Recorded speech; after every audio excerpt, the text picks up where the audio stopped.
one of our panelists this week. You were on with Chris Matthews, and he asked you a question about Bernie Sanders. Let me play the clip and then get you to respond on the other side.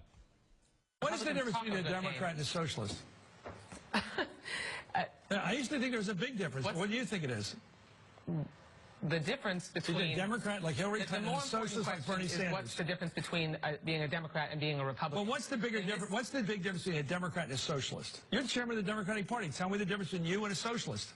The relevant debate that we'll be having over the course of this campaign is what's the difference between a Democrat and a Republican? I think there's. Given that Bernie Sanders is an unabashed socialist, believes in social democratic governments, likes the ones in Europe, what is the difference? Can you explain the difference? You know, Chuck, it's always fun to be interviewed by Chris Matthews, and I know that he enjoys that banter.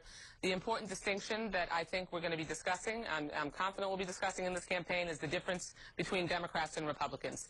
The difference between Democrats and Republicans is that Democrats want to make sure that people have an opportunity to climb the ladders of success and reach the middle class, have a good education, have a secure retirement. Look at the Republican field. What they stand for is the extremism that you've seen on full display over the last few weeks, which is why Donald Trump is their front runner.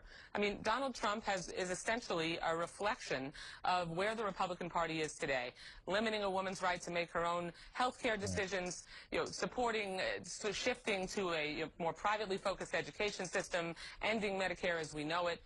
That's the important and relevant contrast as we go through the next 18 months of this presidential